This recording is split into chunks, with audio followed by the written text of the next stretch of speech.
Hello வணக்கம். என் செல்ல பிள்ளைங்க அன்பு உள்ளங்களுக்கு வணக்கம். அம்மாவோட லைஃப் ஸ்டோரி 4வது நாள்.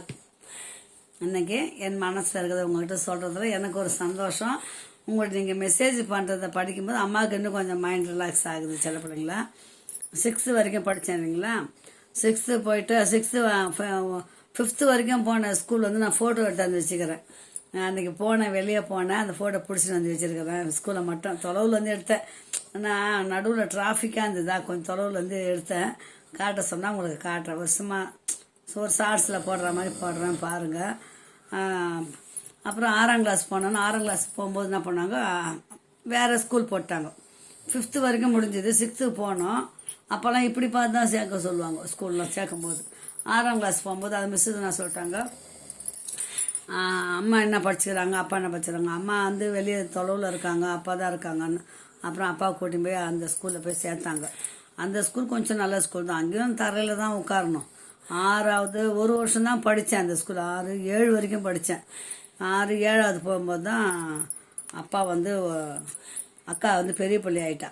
பெரிய பிள்ளை ஆகிட்டு என்ன பண்ணாங்க, நான் 7ஆம் கிளாஸ் போகிறேன், எங்கள் அக்கா பெரிய பிள்ளை ஆனாங்க. அப்போ தான் அப்போ அம்மா வந்து யாரும் செய்யறதுக்கு அது என்ன செய்கிறாங்கன்னு அப்போல்லாம் எனக்கு தெரியாது சரியா. வீட்டுலேயே வச்சு ஏதோ யாரோ வந்தாங்க. இப்போ ஞாபகம் ஏதோ கனவு கண்டா மாதிரி இருக்குது. ஏதோ பண்ணாங்க. அது ஏதோ வாங்கின்னு வர சொல்லி நான் கடைக்கு 30 வாட்டி கடைக்கு என்ன தான் அனுப்புவாங்க. போய் கடைக்கு போயிட்டு வா, அதை வாங்கிட்டு வா, இதை வாங்கிட்டு வா, போன்னு தோற்றுவாங்க. போகும்போது இந்த தலையும் வார தெரியாது. தலை புள்ள விரிச்ச கோலமாக கிடக்கும். ஒரு சின்ன ஸ்கட்டு போட்டுன்னு இருப்பேன். சொக்கா, ஒரு பஃப்கை சொக்கா. போகும்போது நம்ம நாயை பார்த்து பயந்துன்னு எப்படி வந்து பாருங்க, நாய் உருஞ்சி அந்த பயம் ஓடி வந்தேன் பாருங்க. நாய் வருதுன்ட்டு கையில் இருக்கிற பொருள் ஏதோ வாங்கிட்டு சொல்லியிருக்காங்க, கையில் வச்சுக்கிறேன். ஓடியாந்து அப்படியே கவிச்சு இந்த பக்கம் தான் 3 இடத்துல பல்லு பட்டுடுச்சு. வீட்டுக்கு வந்தால் கும்பலாக இருக்கிறாங்க. நான் எதுவும் சொல்லவும் இல்லை. ரத்தமாக வருது. அந்த விஷம்ன்றது எனக்கு தெரியாது. தொடச்சி விட்டுட்டேன். கடிச்சு விட்டுச்சு. அப்புறம் வந்து பக்கத்தில் ஒரு பாட்டி என்ன பண்ணாங்க, தண்ணி ஊற்ற வரும்போது அக்காவுக்கு இது என்ன கை ரத்தமாக இருக்குது. நாங்கள் இல்லாமல் நாய் கடிச்சிச்சு. அங்கே அடிப்பாவி எப்போ கடிச்சிது, மத்தியானம் காலையில் கடிச்சிச்சு. பார்த்து கடைக்கு அமிச்சாங்க, அப்போ கடிச்சிச்சின்னு சொன்னேன். அது இன்ன வரைக்கும் ஊசி போட. அப்போ கேஎம்சின்னு இருக்குது அங்கே. கேஎம்சின்னு வாங்க அந்த இடத்துல போயிட்டு யாரோ இட்டுன்னு போனாங்க, ஞாபகம் கூட இல்லை. எட்டு போய் ஊசி போட்டுன்னு வந்தாங்க. அந்த தொப்புல சுற்றி 16 ஊசி. எவ்வளோ கெட்ட கரகம் பாருங்கள், எனக்கே தான் வரும். அது முடிஞ்சு அப்புறம் அப்போ அந்த அக்காவோட இதெல்லாம் முடிஞ்சு அம்மா வரல. ஆனால் பக்கத்தில் இருக்கவங்களும் தண்ணி ஊற்றி விட்டு முடிச்சிட்டாங்க போலகுது. அதுக்கப்புறம் அப்படி ஸ்கூலுக்கு போக ஆரம்பித்தேன். 3 ஊசி 16 ஊசி போட்டாங்க. எனக்கு ஞாபகம் இருக்குது. பஸ்ஸுக்கு கூட அப்பா வந்து பயப்படுவார். பஸ் யாத்திரை எங்கன்னா போயிட போகுதுன்னு கேஎம்சிக்கு நடந்தே அனுப்புவார். 10 பைசா கையில் கொடுத்து போய் ஊசி போட்டுன்னு அப்போ அப்படின்வார். பக்கத்துலலாம் கார்பரேஷன் அப்போ தான் எவ்வளோ தூரம் செல்லாங்களா, அநியாயத்துக்கு நடப்பேன். நடக்கிறதுக்கு அஞ்ச மாட்டேன். ஓட்டு ஏரி எங்கே இருக்குது, கேஎம்சி எங்கே இருக்குது, எப்படியும் ஒரு 10-15 ஸ்டாப்பிங் இருக்கும். அவ்வளோ தூரம் நடந்தே போயிட்டு ஊசியை போட்டுக்கின்னு அங்கேருந்து வருவேன். நானே ஊசி போட்டுன்னு வந்துடுவேன். வந்து அப்புறம் ஸ்கூலுக்கு போனால் ஸ்கூலு அங்கேயும் அப்போது மத்தியானத்துலேயும் சாப்பாடு தான். மத்தியானம் ஸ்கூல் சாப்பாடு தான். காலையில் ஏதோ ஒன்று செய்வாங்க, சாப்பிடுவோம். அப்படியே ஸ்கூலுக்கு போயிட்டு வந்துன்னு இருப்போம். 7ஆம் கிளாஸ் போயிட்டு அப்புறம் அண்ணன் என்ன பண்ணிட்டான், பெரிய அண்ணன் உட்காந்த இடத்துல போயிட்டு போய் தண்ணி எடுத்துன்னு வாடி. பாத்ரூம் போனால் அவனுக்கு தண்ணி எடுத்து வைக்கணும். அவனுக்கு சாப்பாடு எல்லாம் போட்டு நான் வைக்கணுன்னா என்னை போட்டு அடிப்பான், தலையில் கொட்டுவான், ரொம்ப அடிப்பான். பெரியவன் தான், சின்னவன் அடிக்க மாட்டான் அவ்வளோவா. அப்பா சண்டை தான் போடுவார், திட்டுவார் தான். ஏன்டா இப்படிலாம் திட்டுறா போவாடுவார்.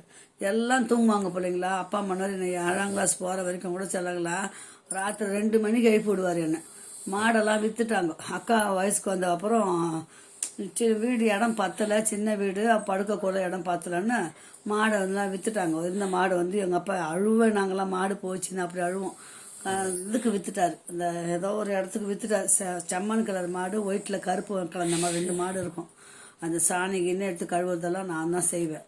எடுத்து போட்டு மாடியும் விற்றுட்டு அதில் ஒரு அலுமினியம் கம்பெனி மாதிரி வைக்கலான்ட்டு அந்த மாடு இருந்த ரூமில் கடாயோட காது வருது பார்த்தீங்கன்னா புடி, அந்த புடி மிஷின் வச்சு அப்பா வீட்டிலே வேலையும் இல்லைங்களா, அடுப்பு மாதிரி மண்ணிலே அடுப்பு கட்டி அலுமினியம் அந்த பாட்டில் மூடி இருக்குது பார்த்தீங்களா காருக்கு, அந்த மூடி மூட்டையாக போய் வாங்கிட்டு வருவார். வாங்கிட்டு வந்து எங்களை ஊசி குத்தி அந்த மூடி உள்ள ஒரு வெள்ளையாக வரும்.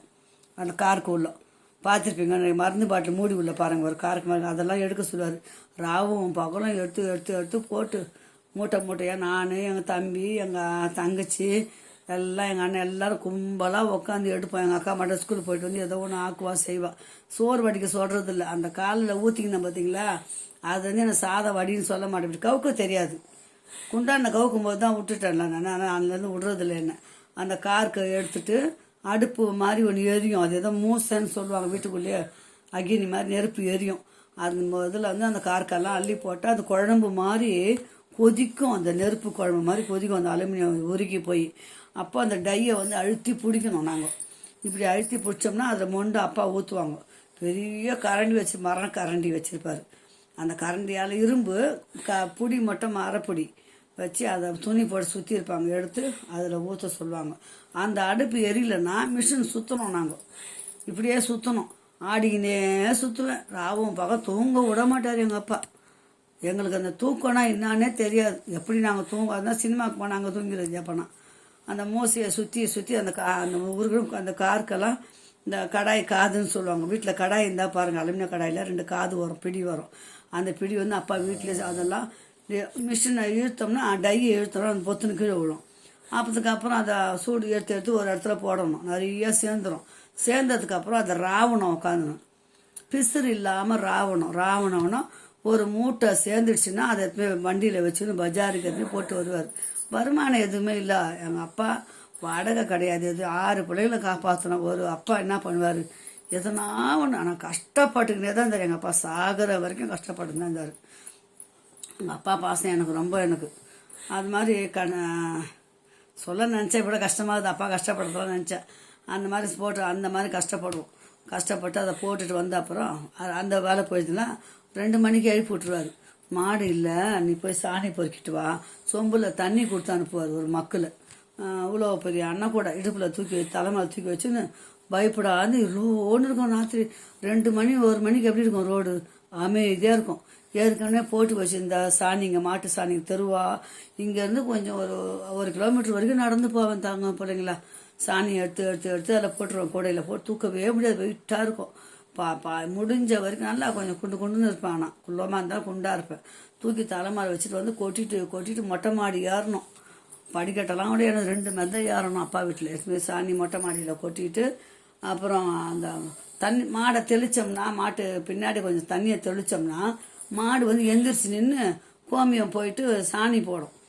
2லேருந்து 4 மணி வரைக்கும் சாணி பொறுக்க சொல்லுவார். சாணி பொறிக்காந்து ஃபுல்லாக சாணி எடுத்தாந்து ஃபுல்லாக போட்டுட்டு காலையில் யானோன்னு அந்த சாணியில் அடுப்பு கறிலாம் இந்த பைலருன்னு சொல்லுவாங்க, சுடுதண்ணி போடுவாங்க. இப்போ தான் ஹீட்டர் போடுறோமே நம்ம. அப்போ பைலர் செம்பில் இருக்கும். அந்த பைலருக்கு சுடுதண்ணி வைக்கிறதுக்கு அப்பா சாணி உருண்டை ஊற்றி காய போடணும். நான் அப்பா கூடவே செய்வார். ஆனால் என் கூட தங்கச்சி தம்பி சின்ன பசங்க ஹெல்ப்பு தான் செய்வாங்க. அது உழைப்பு எடுக்கிறது நான் தான். அக்காவில் எந்த கஷ்டமும் எங்கள் அக்கா பட்டதா சரித்திரமே கிடையாது.